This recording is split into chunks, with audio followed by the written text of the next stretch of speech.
Welcome to the Asian Connection Mortgage Podcast, where we connect Asian Canadians together to talk about anything related to real estate, mortgages, and finances, based out of Vancouver.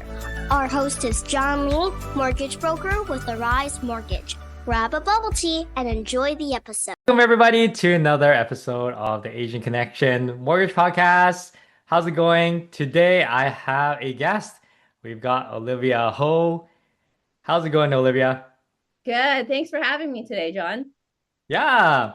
No, thanks for joining us today. And it's great to have you because you're a good friend of mine. We love watching UFC together. I still miss coming over to your place to watch it with your husband because now no one's I don't know too many people who like UFC in Vancouver, and you've moved and you're in Calgary right now. And today's topic is I don't know how many people can actually be a guest for this topic because uh, I reached out to you because you have lived in all the major cities in Canada. We got Toronto, Vancouver, and now you're living in Calgary. So we're going to dive deeper into all of that later because I know there's some people who are coming to Canada or they're in Vancouver right now and there's like, oh, it's too expensive. They're trying to possibly look into another city, most likely Calgary, but they're not too sure because they're always hearing about like, oh, cold winters and all that. So you can tell us all about it. But before we go in, I want to learn more about you and if there are things that you want to share with our audience as well. But I think one thing that really stood out is that you speak really well. You're really good at Cantonese and I believe Mandarin, even though you're younger than me. Yes, I think So so. what this stood out because for those who are usually younger than me, they speak it, but they have this super heavy accent. But like you don't have that. Like if you speak Cantonese, it really seems like you're like directly from Hong Kong. So let tell us more about it and how you're able to maintain your your language skills. I would say my language skills have deteriorated with age now, as I feel like I'm not using it as much. Even living in Vancouver for 10 and a half years, where there's so many Asian people around, I feel like I've spoke it a lot less in Vancouver. But I will attribute it to growing up. My parents never spoke English to us at home, or they would enforce us to speak Cantonese. And even if we spoke English to them, they would respond back into Cantonese just because they know when we go to school and stuff, when we're hanging out with our friends, we're going to be using English anyway. So at home, they definitely made it a habit of theirs just to make sure we're speaking Cantonese so that we don't lose that side of us. And then for the Mandarin speaking part, I think it's just from Chinese school when I was a kid and I listened to like Mando Pop. I find that's actually lots of people like they learn how to read Chinese when they go sing karaoke. Yeah, singing. I will say singing helps with like some enunciation, depending how fast or slow the song is. Yeah. But also just watching dramas, like Hong Kong dramas, I think that's what helped. That's what's helping me keep up with my Chinese lately, because I'm Yeah. not really speaking it to anyone besides my mom. Yeah.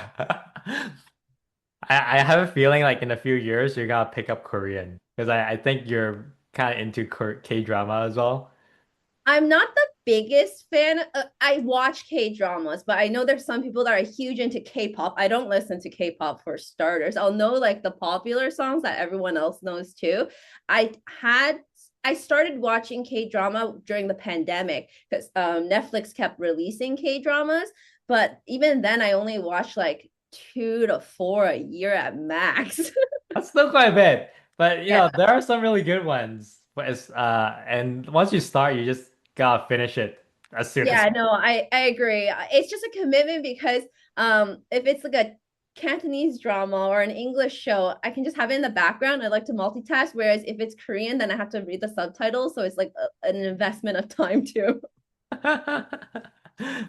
And I also know that you're really big into sports. I think if you like I see you on Instagram and I think you bleed blue. Oh, Is that correct? yes. Yeah. Huge sports fan, especially being from Toronto, where we have like every kind of league there, Mhm. whether it's NBA, NHL, MLB, like Toronto FC as well. So like even like all sorts of sports there. So you naturally, I feel like you grow up as a sports fan. I continue to be a sports fan. I think I low key wanted to be a sports commentator at one point. Oh, you would do so well. Yeah, Yeah. I would be a sport. I wanted to be a sports con. I still dream of it, or like even be like in sports management where you're dealing with the back office stuff, handling player trades, negotiating contracts and deals. I feel like there's like that business side to things. So do you think you'll ever like Canucks or Calgary Flames? I will not like Canucks. Serious? I was there for 10 and a half years. Never even, I watched one Canucks game only because I got tickets for free. Yeah. And it's just not the same vibe. I think I will become a Flames fan before a Canucks fan, only because what gets you into a team sport is also the fans. If the fans aren't passionate, then like it's really hard to get into it. And the only time I see the Canucks fan, there are some diehards, don't get me wrong, but like the only time I really see them really passionate for the Canucks is if they're in the playoffs. They're not cheering for their team when they're not doing well. Yep, that's me. Most people are like that. But yeah, it's really different. The East Coast fan base, not just Toronto, even like some of the US East Coast team, they have a very passionate, very, very passionate fan base there. So that's what I really like about team sports, because like you obviously love UFC, but that's an individual contributor type sport. So it's really different. Cool. Well, let's dive into today's topic then. And we're going to talk about all the different cities that you've been to. So Toronto, Vancouver, and Calgary, and just trying to get your insight on the pros and cons and what's it's like living in Calgary now. I think it's been a year now, right? It's like almost a year. It's like Yeah. in a blink of an eye, it's been 10 months. I know. I know. I remember having a goodbye dinner with you. Last summer. Yeah, it was summer. I Yeah, remember it's warm. So last summer. really time flies. Yeah.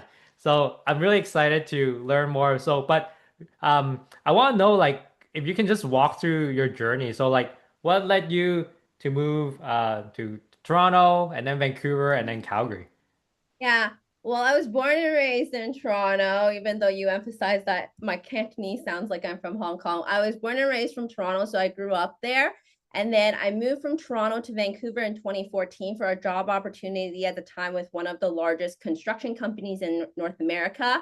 And that opportunity did come with housing and a car and my cell phone bill paid. So it was sort of like a no-brainer. And then it was supposed to be for 4 months originally, but then I never left. So that became 10 and a half years being in Vancouver. And then after that, I finally made like a long considered move to Calgary end of last summer, beginning of September kind of thing in 2024, where we built like a custom home and live a lifestyle that's like more aligned with where I'm currently at in life now. Mhm. So with all these different cities, you find that uh like it has affected your lifestyle, or did you change to adapt to these cities? I will say I feel like every phase of my life it's been in a different city. I feel like I grew up in Toronto. I go back often just because family and friends are there. And then I would say I really started my adult years in Vancouver. So I feel like I grew up in Vancouver at the same time because those were the years that counted the most.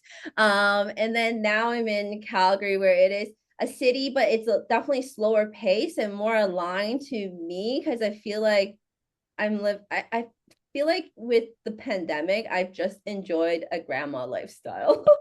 Yeah. Have you picked up knitting then? No, oh no, I don't know how to do I don't know how to knit at all. I can crochet a little bit. Okay. Well, that's a good start to Yeah, become a grandma though. yeah. I can crochet, but I wouldn't say those traits of grandma. I definitely am in my garden era now that I have one. Mhm. And I think I might pick up making sourdough bread. Oh, okay. Um, now on social media, there's always those like posts where it's like expectation and then reality. I Yeah. wonder if you had that when you were going to all these different cities, like going in with some sort of expectation, but once you're there living for, a year or more, it's actually what you expected or not what you expected. Oh, absolutely. I think of it from this question. I think of it as that current trend right now of the holy air ball or whatever one. Whereas like in Calgary, everyone just thinks it's cold and wintry year round, but there's so much beauty and nature and sunshine to the city that everyone doesn't realize until they visit the city. And I feel like you get that from every single city that I've lived in. And you have different expectations for all of them. Some are more of a letdown, some you expected more, and then some you're more surprised to be in. Hmm. Was there, how about for Vancouver though? Like, were there any big shocks moving to Vancouver? I definitely thought it was a much bigger city than it really was in reality. Because you would think like Vancouver and Toronto are your biggest two cities in Canada, when realistically, the size of Vancouver is definitely not big at all. Everything is so like it's everything is just so close in proximity. Like I can go from where I was living in Vancouver to North Van in less than 10 minutes, and it's not that far. I think that 10 minutes was all traffic at this point. So like in Vancouver, I thought I was moving to a much bigger city, but it was definitely a lot smaller of a city, and the pace was definitely a lot slower than Toronto. And then when I compare Toronto to like a place like Hong Kong, Toronto feels really slow, but it's one Mhm. of probably the faster cities in Canada. Yeah, I think so. Like when I think of Toronto, it's like the Canadian New York. Oh, absolutely. Especially with how dense the concrete is right now in the downtown core. And it's getting scary because of how high these buildings are getting approved for. I think the newest condo in Toronto that is approved for like over 90 stories. Oh wow. But how about any like stereotypes for Toronto and but it's actually not the case of actually living in Toronto? Stereotypes, I think everyone says the traffic is bad in Toronto. Yeah. Um, but in correlation, I guess, I think the traffic is worse in Vancouver because what you see on the news in Toronto is always going to be the Highway 401. For those that haven't been to Toronto, all the highways in Ontario are labeled as the 400 series, is a 400 whatever number. I think the 401 is one of the largest highways. At least one section of it is super duper wide. It's 10 lanes on each side. So that's like a 20 lane highway. And those are usually the photos and videos we see on the news in Toronto of the traffic is really bad. But the traffic is worse in Vancouver because you're going in much smaller distances for a longer period of time. So if I do distance to time ratio, it is worse in Vancouver. Oh yeah. It's a lot more highway driving. Yeah, Uh, it's more highway. It's about a minute a kilometer in Toronto, where it like sometimes you're going like 3 to 5 minutes a kilometer in Vancouver if you're hitting all the traffic lights. it's so frustrating. And Yeah. then you hit like a left turn lane and then someone's like trying to turn left during rush hour.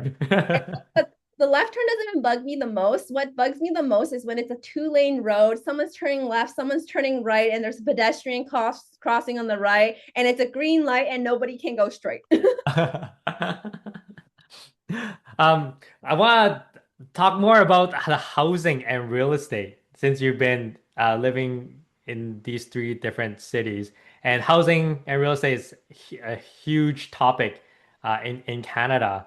Can you just give us a ballpark of what you are paying for similar living situations in each city? Yeah, so I'm just gonna compare it as Vancouver and Calgary, but you know that I've lived all around the Yeah. lower mainland pretty much. But for my most recent place in Vancouver, we had about a 1,600 square foot duplex in Vancouver. And it was about $1.7 million. Whereas we built a custom home from scratch. We picked the lot, we picked everything in the home from the grout to the floors, the color of the house, and that including GST, since it is a new build home, that was about $770,000 only. So Oh, that's nearly half the price for double the space, and it is a detached home too, and not attached to someone. Yeah, 700 in Vancouver, you're Getting a probably condo. a two bedroom, Yeah, you're getting a right? condo. Yeah. Wow, that's crazy. If you don't mind, like approximately how big is the your place in Calgary right now? It's What's this? 3,200. It's 3,200 square feet, so it's pretty much double of what we had for our duplex since it was 1,600 square feet. Everyone thought I was going to be picking like a mansion or something here, but no, I think 3,200 square feet with the right amount of living spaces, right amount of bedrooms, and just the layout of the house really works for us. And there's room for us to grow when we decide to like expand our family in the future, kind of thing. We have 4 bedrooms, 3 living rooms, and like and offices don't count as bedrooms here because I'm not using a bedroom as an office. I have separate offices and flex rooms too. I still remember your offer though. Like if I'm visiting Calgary or like going to Banff, I'm going to be coming over to crash Anytime. in your basement. Yeah, anytime. We have like a permanent guest bedroom now. Like every other home I owned in the past, we always made it like a hybrid room of a guest bedroom slash an office. But no, I have a permanent guest room now for any of our guests. And we've had a lot of guests in the Oh, last wow. 10 months of people visiting from Vancouver and Toronto. I've never had this many guests ever visit me in the Wow. last 10 years. And the Stampede's coming, so there might be more people I considering. have, yeah, I have 6 people staying with me for the city. Yeah. Um, now I think from what I'm seeing is that Toronto prices, Vancouver prices would be quite similar, and then Calgary is a lot cheaper. But I know you did share, you bought at 700, but if you were to resell it today, I don't think like it'd be 700. It'll probably be a lot more.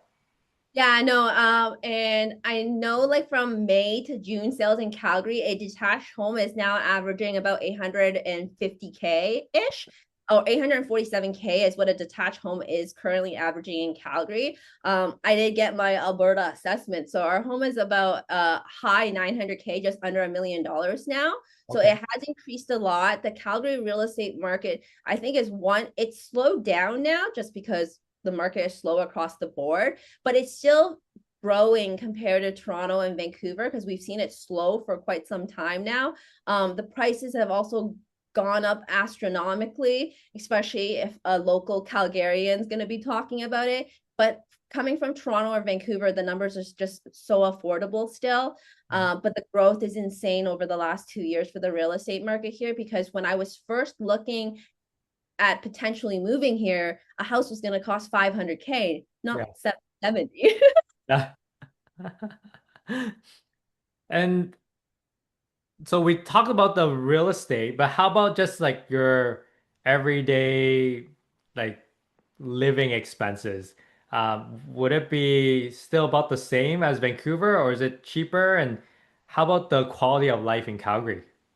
I would say, depending where you're shopping at, if you're going to your major grocery stores, it's going to be really similar for Vancouver and Calgary, just because even in Vancouver, you're only paying GST on groceries. Typically, you're not paying the GST and PST on groceries. So that part is very similar. What makes it cheaper is some grocery stores do list the MSRP price of the item slightly cheaper here, is what I've noticed. So, for Okay. example, the exact same brand, exact same weight and size of a grass-fed butter that I was buying in Vancouver. It was $7.99 in Vancouver. It's $4.75 here. So it is cheaper in that sense. And I don't know if it's because of sheer volume of what we have available, because of the vast amount of land that is available in Alberta.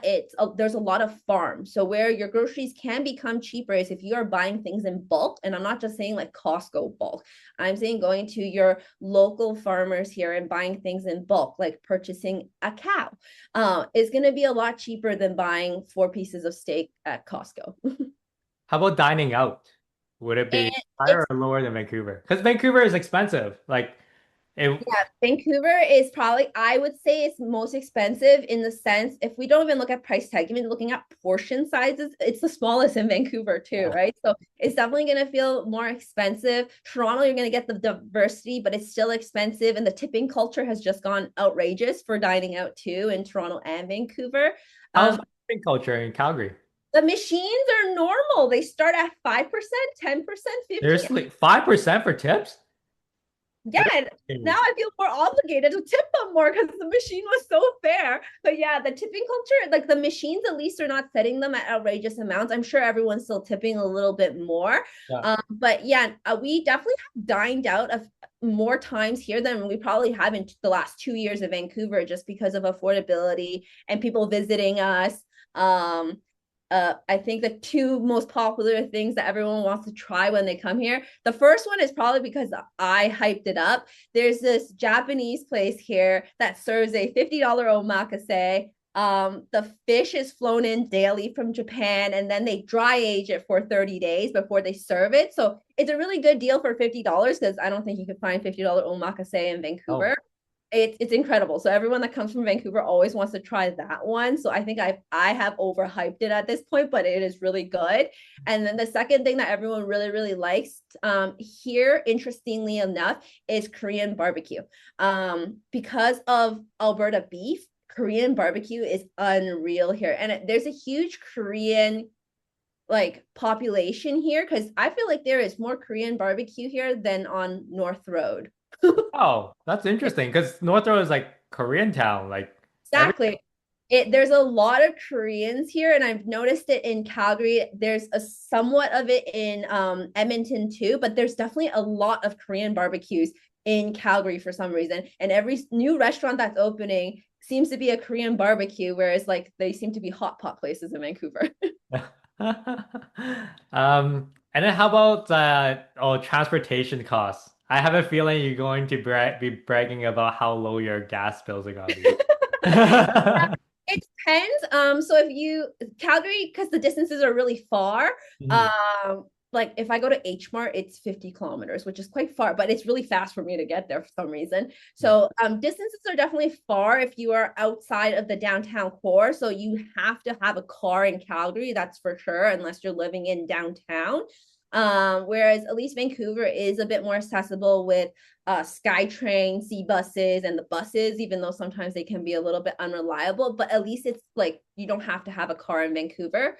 Toronto, unless you're in downtown, again, it's a driving city unless you're in the downtown core. But yeah, like your gas is definitely cheaper here for sure. I looked at it today; it's $1.16 a liter. $1.16. I got a steal last night at $1.47. Yeah, It was lined up. Like yeah, I had to wait a long time. it's cheaper here. This past 2 week, I feel like the gas prices have gone back up a little just because of everything happening in the Middle East. But I remember when we were first looking at houses in the area that we were at. I live next to a Costco, and all the Costco's here have a Costco gas, and that's actually the closest gas station for me, anyways. Yeah. We were first looking at this neighborhood. I saw 90 cents gas. I don't think I've seen 90 cents gas in Vancouver except for 2020 during the Yeah, during pandemic. COVID time. Yeah. Yeah. During COVID, I saw that, but like on a regular, I don't think I've seen 90 cents gas, but I definitely saw it in December of 2022, January 2023. It was definitely hovering around 90 cents.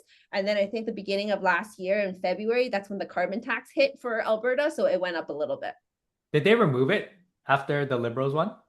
The overall carbon tax, yeah, but when carbon tax was first introduced for like Ontario and British Yeah. Columbia, Alberta was exempted for it for 4 years. So from 2020 to 2024, they had no carbon Okay. tax. Okay, you're probably hyping Calgary a little bit too much with the lower prices. I'm gonna ask you this one. What are things that are more expensive in Calgary?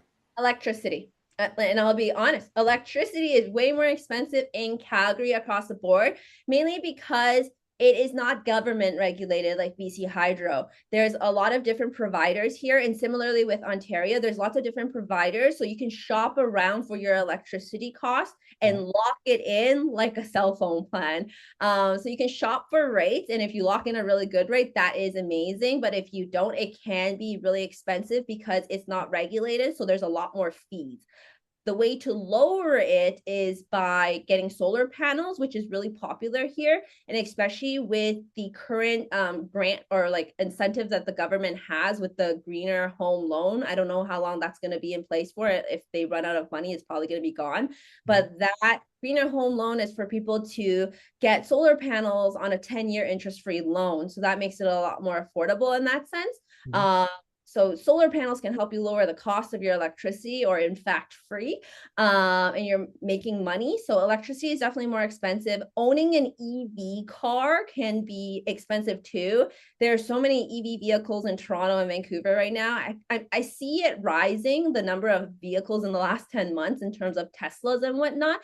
But as of February this year, if you own an electric vehicle, you have to pay an extra $200 annually just to have an electric vehicle. Yeah, so I would say there isn't as many Teslas in Calgary versus Vancouver then.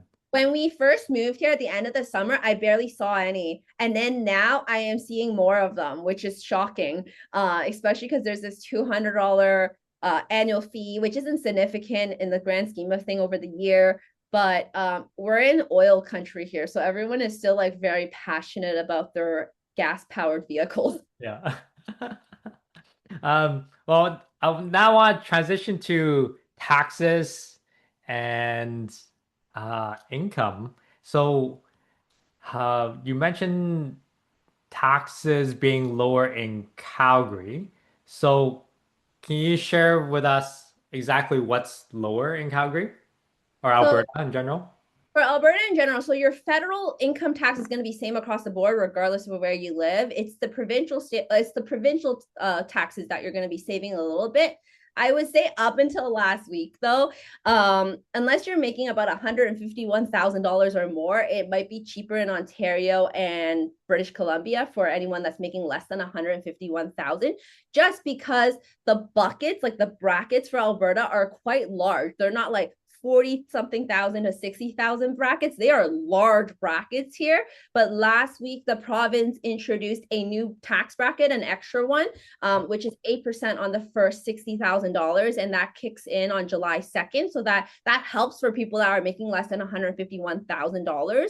But overall, when you add your federal and your maximum income, like your top margin income, it's still lower than BC and Ontario because you're only paying at the highest income, like over 363K for Alberta, it's only 48% taxes, whereas you're in the 50 something percent in BC and Ontario. Yeah.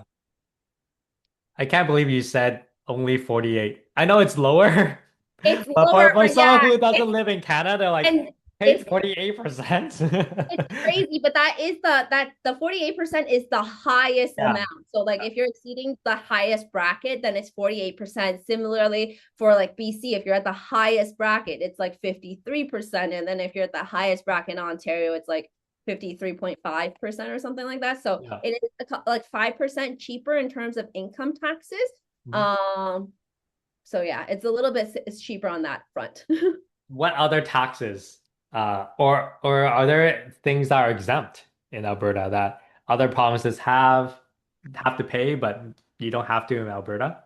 Yeah, so one is going to be sales tax. There's only GST here, so it's 5%. I think it's only like province that has 5%. The territories are all 5% as well, but Alberta's the only province with 5%, whereas BC is GST plus PST, which adds up to 12%. And then Ontario is a combined tax of the HST, so that's 13%.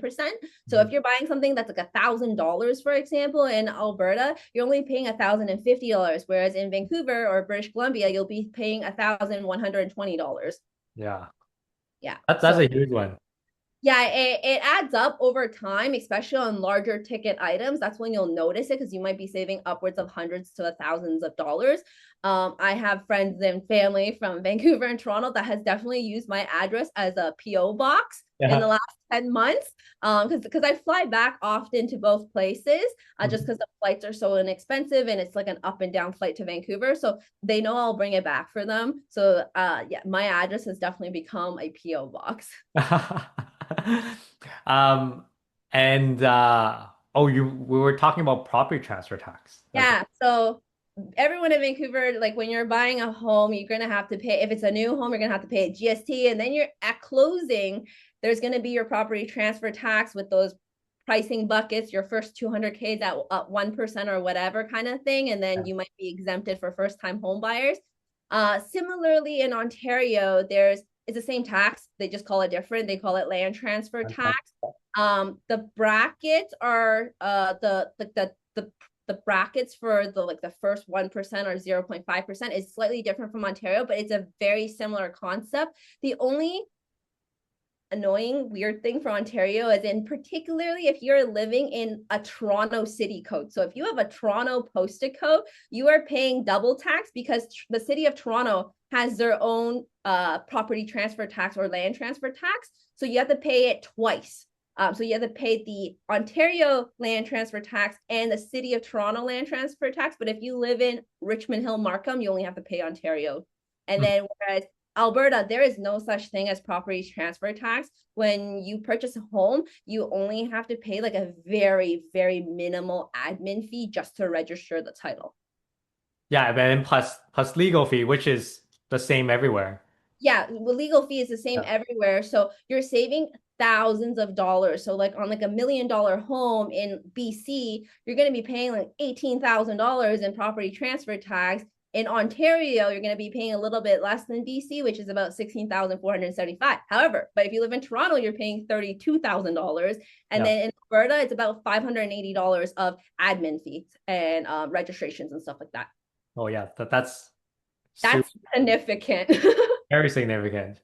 Yeah, no, that Oh, that that was a shocker to me because that was one of the taxes I wasn't aware of. Because like when I was calculating closing costs, and I'm going to look up all these like Alberta closing cost calculators just so I have the right number in my head before I show up at the lawyer's office. mhm. I couldn't find anything on property transfer tax, so it was like so weird that I had to follow up with the realtor, and then that was when she told me there's no such thing. How about job opportunities? So when I think of that, Toronto will probably be the land of opportunities. No, Canadian New York, Yeah, Vancouver. First thing I think of is just real estate. Like if you want to get a job, get into real estate or something completely different like forestry because we got yeah, the lumber. And then when I think of Calgary, it'll be like a job with an oil company. yeah. But now that you're living there, like what are your thoughts about job opportunities in Calgary? I think it is starting to be more diverse than I'm going to say 10 years ago in Calgary, where it is very blue collar here before. It's all energy and oil. However, like industries like agriculture is bumping here too, just because there's so much land and farms. And then construction is huge as well. There are so many incentives for cross-provincial migration for people working in construction right now, which is quite incredible. And then one thing I'm seeing emerge a bit more are fintech is starting to pop up a lot more in Calgary. I don't know if it's because it's cheaper to have a head office in Calgary than it is in Toronto and Vancouver because commercial real estate is cheaper. But I am starting to see a lot more fintech companies pop out of Calgary, which is quite different from oil country. Mhm. One thing that people are really concerned about moving to Calgary is the cold winter. So now that you've been there for almost a year, you have experienced the winter in Calgary. How is it, and is it really that bad? It is not bad at all. Coming someone from Toronto and Vancouver, I think it's actually the warmest because Toronto and Vancouver has humidity that you have to factor into the number. The number you look on your weather app doesn't mean anything. You have to look at all the little other things like That, wind. that, that feels like. Yeah, feels like Wind chill, humidity, those play a huge factor in what you actually feel. So the numbers, I say it doesn't mean anything because I know in Calgary when it's negative 50, if it's above, like let's say it's in the low negatives, you're not going to be seeing anyone wear a winter jacket here, which is really weird. But then I get it. It's not cold. As long as you wear like a hoodie, you are good at negative 15 here because the humidex is so low. Like it's only 17% humidity usually here, whereas you're upwards of 60% in Vancouver, which does give you that bone chilling cold, which is like even just under 5 degrees feels really cold in Vancouver because of that. Cool. Okay. Um, and then I also hear there's more sun because Yes. you talk about solar panels, and we don't hear about that much in Vancouver about solar. Uh, I would not get solar panels if you were in Vancouver. It's going to cost you $20,000 to $40,000 to get absolutely nothing. I don't recommend solar panel, but yeah, Calgary gets the most sunshine in all of Canada. It averages 333 days of sunshine, whereas Vancouver is like 289 days. So it's a lot more sun than Vancouver. Even in the cold winter days, if even if it's snowing, at least it's blue, sunny skies outside. So it's a lot less depressing. So now that it's summertime, are there lots of things to do in Calgary, or is it more slow and not much to do? Like on the weekends, what would you do if you want to hang out with friends? The social scene, I'm gonna say, is nice here because the people here are really friendly and they still have that small city, small, even small town vibes, if anything. So they're super friendly. Whereas it's harder to make friends in Vancouver just because it's slightly more cliquey there. But the vibe is incredible. The patios are so nice. There's a lot of local pubs, restaurants, craft brewers that have gorgeous patios here that everyone seems to really enjoy. We're not huge drinkers, but I've gone to a few and really, really enjoy them just because they're speakeasies. The ones I've gone to. So like the drinks are a little bit more unique. The restaurant industry is really, really friendly. Super friendly. Maybe it has something to do with the sun, but yeah, people are super friendly here. The nightlife, I'm gonna say it's comparable to Vancouver from Calgary. There are more like bars, pubs, and stuff here, though, I feel like. And then in Vancouver, you are endless. Like no one sleeps there for its nightlife. Well, is there anything that you miss about Toronto or Vancouver that Uh, you for love? like the social scene, Yeah. or just in general. Social scene, in general, anything. Like what now that you talk about a lot of great things in Calgary, but are there things that you wish Calgary had that Vancouver or Toronto had? I definitely miss um family and friends, that's for sure, from both Vancouver and Toronto. But the lower cost of living just justifies me flying a little bit more Yeah. to visit everyone, so I don't mind that front. I was surprised that there's so much outdoor activity to do here, considering how much Vancouver has. But it's just I'm able to access the mountains a lot quicker. There's a lot of trails for me. I can bike everywhere because there's so many biking trails, and I could just avoid all the crowd and traffic to get to them now. Whereas Toronto, I definitely miss like family. I miss some of the food scene. The food scene's pretty good here too, but there's just so much more options in Toronto. So that's one thing that I miss. And most importantly, I do miss the sports in Toronto. I mean, the hockey scene in Alberta is incredible, but I do miss like Raptors and the Jays. Like, I still fly to Toronto for a specific Raptors game or a specific Jays game if it's like a really special one. So for those who are just torn between all these cities, what would you tell them to prioritize? I think they all have their own strengths at the end of the day. So like Calgary is definitely going to be more affordable. But I don't know how long that affordability is going to last for if more and more people move from Vancouver and Toronto, but it's definitely still more affordable. There's definitely sunshine. It's sunshine filled here. It's really easy to access the mountains. You're within an hour drive to Banff, Canmore, Kanaskus. And it is up and coming because there's just more diversity coming into the city with more and more people migrating from Vancouver and Toronto. Whereas Vancouver is definitely going to be really well suited for people that love nature, a very active lifestyle, lots of good Asian food, and it's pretty trendy in Vancouver. And then in Toronto is going to give you that big, fast-paced city energy. It's definitely going to be very cultural and diverse. I almost feel like Toronto is one of the most diverse cities in Canada, if not the world. Like you can get any kind of cuisine you can think of in Toronto. They're really, really good. Like when I was there, there's like a street of like Persian food. Like we don't have that much of that in Vancouver. Yeah, there's no Persian food, there's no Jamaican food. Yeah. Like there's a lot of different ethnicities of food that are missing in Vancouver. You are definitely not lacking Japanese or Asian food, that's for sure. Yeah. No, but and I think if you like entertainment, like in terms of like music stuff, like concerts and those kind of things, Toronto for sure. Because if you think about it, any large major concert, they will always have Toronto on the schedule. If it's any Canadian city, like for example, Taylor Swift for the Eras Tour, she only had Toronto on it initially. Then she added Vancouver afterwards. So Toronto will always get that major concert, whereas everywhere else gets forgotten a little. Yeah. Well, I was hearing now Blackpink is gonna be in Toronto. Yes, Blackpink is gonna be there end of July 21st, 22nd. My sisters are going to it.